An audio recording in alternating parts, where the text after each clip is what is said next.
good morning. Welcome back to GP Outdoors. We're having kind of another funny winter, kind of like the last couple of winters.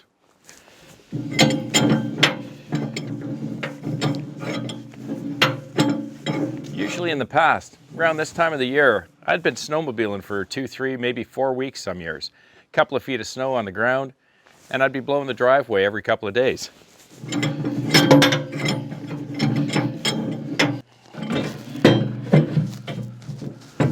We're going through basically the same thing we did the last couple of winters. We get a little bit of deep freeze, get 4 or 5 inches of snow, things warm up, turns to slush, which then turns to ice after another deep freeze. Then we get a couple more inches of snow, then the temperature warms up again, everything melts, deep freeze and ice. However, as you know, there's always stuff to do, and weather permitting, you can get a lot of stuff done in this type of weather. Wanted to catch up on my sand pile today, and I've got to fix one of my hydraulic connections. I broke it, I'm not sure why or how, but I've got to replace it.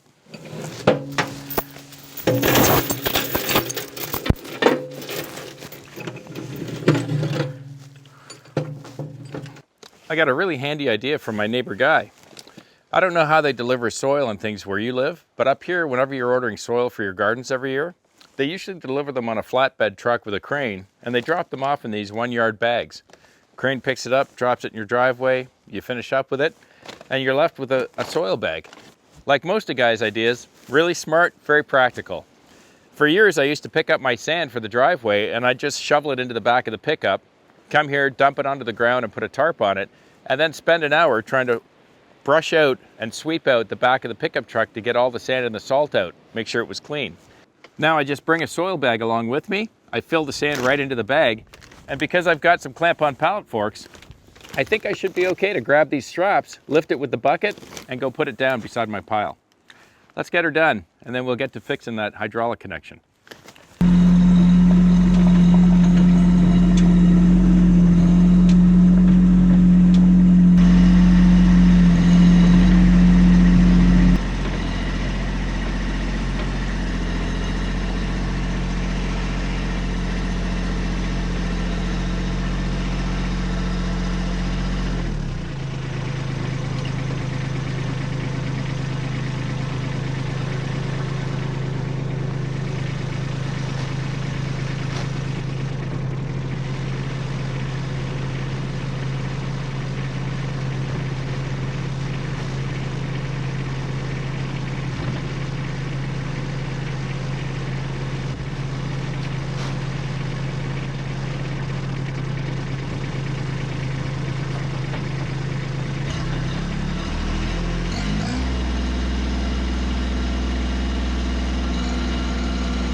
I definitely should have put some weight on the back of that tractor.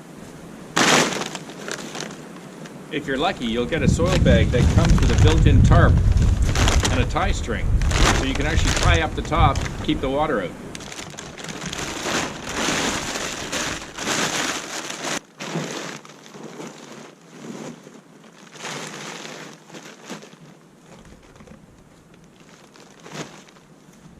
Let's go fix that hydraulic connection.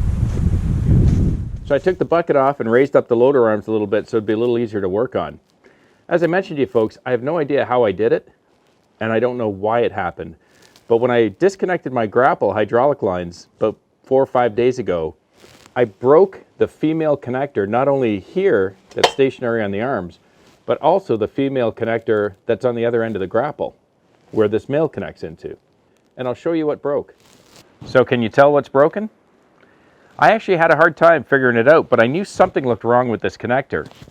And if you'll notice, this is the female And if you look at a new one, you'll notice there's a disc here that gives it that, I guess why they call it the flat face connector. Keeps it flat. The disc is missing out of the middle of this connection, and the same disc is gone on the other one. I looked all over the ground, couldn't find it anywhere on either one of them. So I had to order some new ones. I also learned the hard way not to push the button and engage the third function valve, because as soon as you do, hydraulic fluid starts shooting out of that female connector. I had no idea until I talked to the mechanic at the Kubota dealership that these flat face connectors do not work the same as the regular connectors that you have on the valve body on the side of your loader. Let me show you the difference. So for over 2 years, every time I take that grapple on and off, I didn't actually know how these connectors worked. I just assumed they worked the same as this. They both have this metal sleeve, and as you know, there's a round of ball bearings in there that catches the lip on the male connector. However, with these valves on the valve body, you take it, you lift it up, and you pull it out. Lift it up, pull it out. These work a little differently. When you force the other connector into it, there's a mechanism inside that flat face connector that triggers the release of this sleeve. So unlike these where you release them by hand and pull them up or push them on, you can't pull the sleeve back by yourself. It's the insertion of the other connector that releases the ball bearings or allows this sleeve to go back and allows it to make its coupling. Now I know. Let's change this out. Got a can because I'm assuming I'm going to lose a little bit of hydraulic fluid. I'm going to try to save it from going too much on the ground.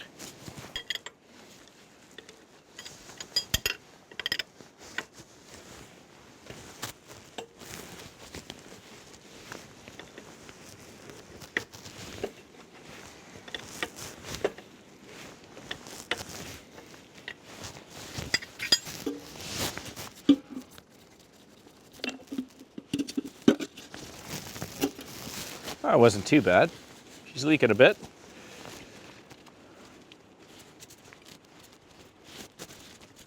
According to the mechanic at the Kubota dealership, you just have to put on a little bit of Teflon tape and then just tighten it right back on really tight.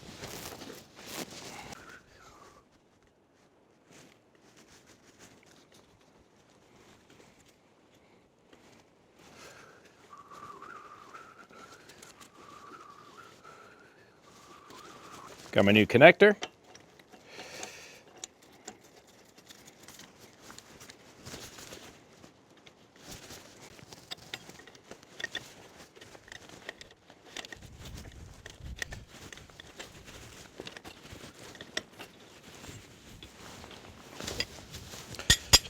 That should hopefully do it. Okay, let's start the tractor and see if she leaks.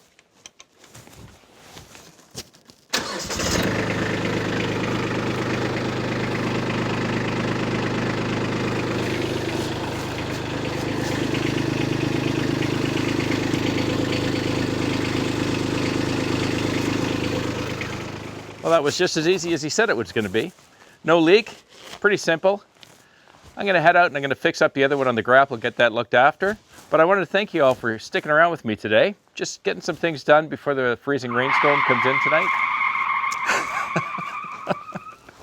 So I had to add this little addendum to the end of the video. The good thing about today's video is you got to see how to change out one of these flat face connectors. And hopefully also if you're a new tractor owner, you now know the difference between how these connectors work versus the regular hydraulic connectors on the valve body on the side of your loader arms. However, as most of you know, I'm not a very mechanical person, and you know, I'm always learning new things when it comes to this tractor. I was changing out the grapple end, and I'd picked up one of the old connectors, and I was just playing around with it, you know, playing with the little sleeve, heard a little pop, and sure enough, out came that little disc I told you was missing. The funny part of the story is that the day I took that grapple off, it was around -18, -20 out, and we'd had freezing rain the night before. And as you know, my equipment sits outside. I had mentioned it to my neighbor Guy, and I said, maybe they're just frozen. And he said, no, he goes, hydraulic fluid doesn't freeze, so that can't be the problem. Well, I guess we just learned a new thing. So if nothing else, at least you know now, if that ever happens to you with the connector and the disc is missing, if it's in the wintertime, it's probably because there's ice in there. Cheers. I hope you enjoyed it today. If you like the channel, please click subscribe, hit the like button, and if you want to know when I'm posting more videos, just click that little bell. Have a wonderful week with your families. I'll see you again on the next one. Cheers.